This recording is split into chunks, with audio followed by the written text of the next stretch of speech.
whether the Oyo people accept it or not, a son cannot be bigger than his father, not to talk of his grandfather. Okay. The claim that Oyo was an empire, that empire was destroyed since 1790. The Fulani warriors destroyed that Oyo empire in 1790. And Oyo became wanderers with no homeland until they got to Agoja. And the Ashipa gave them land to dwell in and cultivate.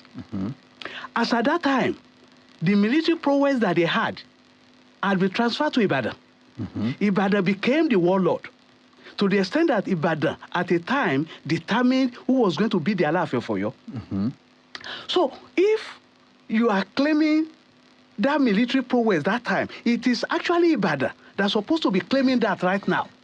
So, the power that Alaafin is claiming now, that power is gone since 1790, so over 200 years Oni ago. is supposed to be the supreme. Oni is the supreme traditional ruler in Yoruba land. Dari Raji, I hope you are listening to that. I will make a story out of it. Anyway, our time is fast spent. We need to get out of this studio. Thank you very much, Professor. Let me quickly add something. Okay. Alaafin Adeyemi was the only Alaafin that contested the supremacy against the Oni. There is no record anywhere that any Alaafin had ever contested the supremacy with Oni. And even the contest was on the pages of newspaper. I remember in 1989, when Babangida was to come to Oyo State on an official visit, and the State Executive Council and the two traditional rulers were to meet to welcome Babangida at the Ibadan end of the toll gate. Colonel Sasani Oresanya was standing, Alaafin was next to him, and members of the State Executive Council. The Oni has not arrived. As Oni arrived, before he got down out of his limousine, you know what Alaafin did? Alaafin created a gap. He moved. He moved away from where Oresanya was standing, so that Oni will come and stand next to the Alaafin, to the governor. So that shows that even Alaafin Adeyemi, despite all the Ulabalo on the pages of newspaper, recognized the superiority of the Oni of Ife. No allow anybody lie to you that others are doing better than Igbo. No allow anybody lie to you. Never you fall victim of whatever lie they have told you in the past, that others are united, that you are the one that are in disunity. They do this to make you believe that Igbos are worse. They do this to make you not accept your identity. They do this not for you to be at peace with your own brothers.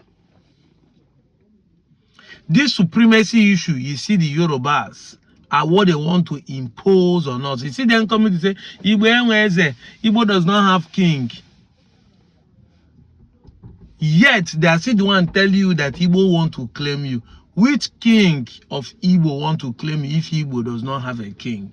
If Igbo does not have a Eze? Where has, even in the so-called Southeast, where has anybody claimed anybody? That supremacy. You see now, they are the one fighting themselves. They are the one not united though.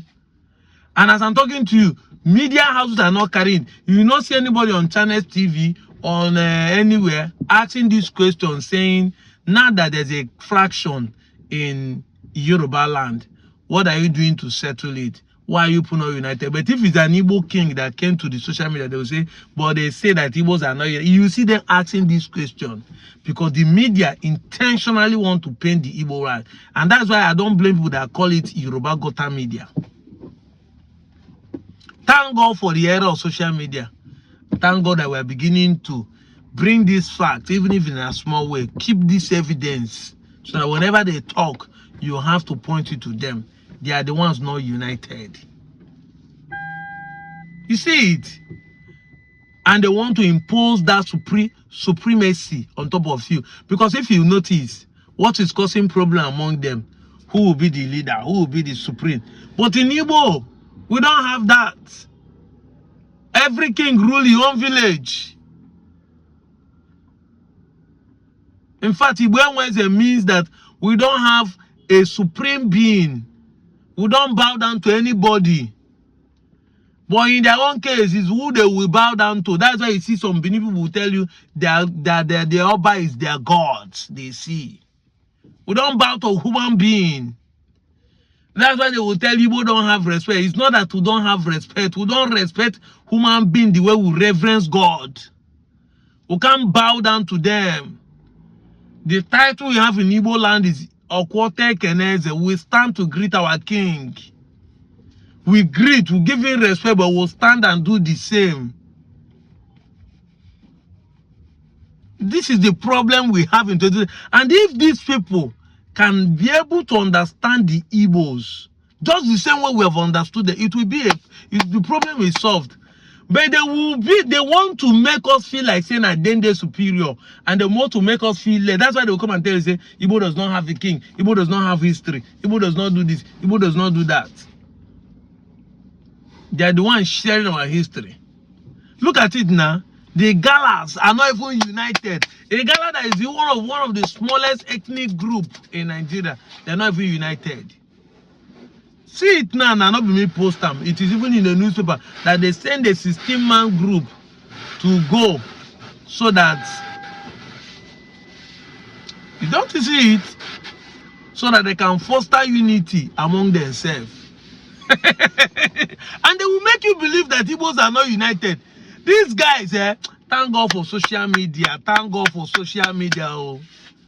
Thank God for people like us who have decided to speak out no matter what. I'm bringing this evidence not because I want to put out in what is going on. No. It don't concern me what to go, but I want to bring it so that you, the Anioma person or the Ikwere person on Ogba HA, you, the Kado Okwane person that is thinking that these people are better than you. None of them are better than us.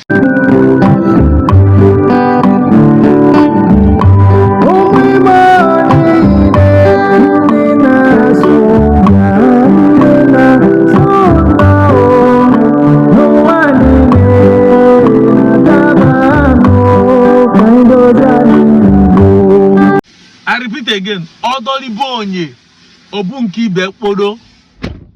That's what we see. They have the same issue. They have the same problem. In fact, their own might even be worse. But they will leave their own and dwell on Igbo. Igbo this, Igbo that. They will come and be telling you that Igbo want to claim you. Where has Igbo man? I've asked this question. Show me a village that Igbo man has claimed. And show me a village they say Igbo predominated here and they are being maltreated. In Anioma there, can we say that the Okuzu and the Igbo people can go and be making videos and say they are not treated well in Anioma, even though they recognize their origin? But go to Kogi, go to Benue, and see how those Igbos there are being treated by the Galas in Kogi. See how government has neglected them because they are minority there. Go now and see for yourself. Go to Iwanke today in Edo State. Not only Iwanke, Iruegbede. Go to those villages, the Igbo communities there, and see how they are being marginalized, left and right. Then you begin to wonder what is going on. I saw a video of a girl from Lagos, the Ogu people, saying that they are going in extinct because Yoruba has suppressed them and overshadowed them. They don't exist. They are tribal. Their ethnic group are no more existing. They have embedded them in Yoruba, forced them to speak Yoruba, be a Yoruba name and everything. Lagos girl posted it and it was trending. But they are the one that will be online shouting Awilo, Igbo this, Igbo that, bigotry to the highest level. We are being the ones staying here, talking about our history, sharing it, telling people how Igbos we are in Anioma. trying to unite, trying to foster love and relationship, trying to build bridges with our brothers. I've said it time without number. There's nothing like similar with us with the Southeasterners. We are the same people, Igbo Bofu. And what baffles me is that some people will still come and ask you, say, where did Igbo people came from? Because they want to make you feel like you ask them, where did them two come from? Where did you come from? Can you share where you come from? This is the problem. You want to ask where Igbo people, because you want to think that if they be able to share where they come from, then you'll be able to start attacking them from that angle. Can you share where you come from too? You that said Okwan is not Igbo, where did the Okwan people came from? You that said the Ka is not Igbo, where did the Ka people come from? Our people that claim to be the oldest of the Ka people, can our people tell us who their progenitor, where they came from? In the 21st century, I told you people that this lie will not fly. And this is how I started. I started by telling people that I'm going to be here to cause a revolution. That this lie will not fly. In the 20th century, where evidences are bound around us, you are still coming and be telling us a fable. It's only in Nigeria that somebody will pride in the evil of their ancestors and be using the fallen down empire to be saying that they are the greatest. And I'll be telling you that Igbo does not have history. Of course, if you live in a compound, two families live in a compound, and one is quiet and the other one is shouting, it is the one that are quarreling with the white people will be sharing their history and their stories. The one that is quiet, nobody knows what goes on, so nobody shares their history. They only say those people are quiet. Because Igbos are quiet, they don't fight war. It is evil and war that your forefather fought that you are sharing as history. And that's why Igbo don't have history. Because they are quiet. It's obvious. The only time the Igbos have engaged in war, it is when they want to defend their land, which is like the Civil War, or which is like the War of Ayekumeku, which our people fought. Or the Arotuku, and all those ones. You guys are sharing history of selling people to slave trade and you call it atrocity. Imagine the Egyptian now coming to be robbing it on top of Israel. We own Israel. They started from us. And people are saying that Bible story is not real, oh. But let's assume it's real. Imagine that. That's what you people are doing in the 21st century. When you come and claim that you are the author and finisher of murder because your forefathers were giving guns to sell their fellow human being as slaves. And that's what you share as history. That's what you claim to be superior. That's superiority mindset. The atrocity. Imagine Germans telling the Jews that Hitler used them to burn the gas furnace in the suburban. In the Germans, that they were killed in their millions. 6 million Jews were murdered. Imagine that. That's what you are sharing. You don't even have remorse of the evil of your forefathers. In the 21st century, human rights, you don't even have remorse, and you want to rub it on us, and you want us to accept. You want to use it to make us accept who we are not. Come on, man. That's why, if you're the reason, you must that's why I say sometimes when people say you don't have sense, you are mumu, you think that is something, but your character depict it. In the 20th, you're supposed to sit down and think and say, do we even have right to tell these people that we own them? Do we even have right to say that?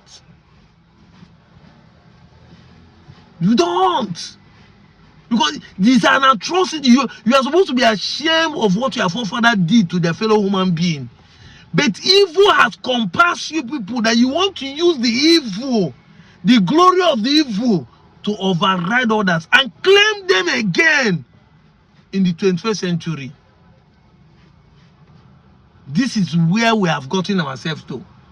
And that's why people like me say, I will be bringing it back to your face. I'll be showing you people how evil you people are. And yet you turn around to victimize those who you did evil against. You turn around to call the Igbos the evil people. You turn around. And you want us to keep quiet. We cannot. Thank God I have a big lips, factory-fitted mouth to tell you the truth to your face. You guys are wicked and evil. Brothers and sisters, the Yoruba and the Ibinu, you guys are wicked and evil. No wonder the Ifes are telling you now today they are no more Yorubas. Because you sold them, your own brothers, to slave trade. Then you turn around and be insulting other people. We have been able to cause revolution. People are beginning to know the truth, and evidence are coming out. Should when I started saying you're a small boy, you don't know history, this and that. Now elders are setting camera, going to interview, sharing the history now. Elders are sitting on media, telling people what you need to hear. Not be small picking again like us. And it will continue until all of us come to the realization that you own nobody, that the empire has expired, the glory is no more existing. If Nigerian government are promoting, and this will bring the real revolution that will make you people, because let me tell you, it is this supremacy that you people transfer from tradition to politics. Where the politicians supposed to be a servant, they become a mini god. People start serving them. That is the problem we are having. In Igbo tradition, everybody serves, even the king serves the people. But in you people's tradition and law, you serve your kings, you make them become God. And that's what people have moved. Because it is all moved into politics. Use it to be riding. Where a politician is supposed to be a servant, he became a god. People worship him. If Tinubu is going out, he go with 200 convoy. He looks like a king, a monarch. He's no more a servant. We're the ones supposed to be served. They're supposed to see us and stop and greet us as the people is serving. But today, now where they pay a salary, now they serve them. Because it's our tax, it's my money. My tax is going into what they're using to pay the politicians. But yet, I'm paying him, we are paying him, we are serving him. Until the day you guys understand the Igbo way of culture, the Republican nature, why we can claim that democracy started from us, and begin to see the reason why you should support, that is the day this Nigeria will wake up. I keep telling you, Nigeria will keep sleeping until the day you realize our potential and buy into it. Stop coming to drug nonsense, Igbo this, Igbo that, Igbo this. When you have your biggest problem, you are not even united. You are not even together. You are covering it. You are covering it. But time has come to expose it. I'm out of here, Joe.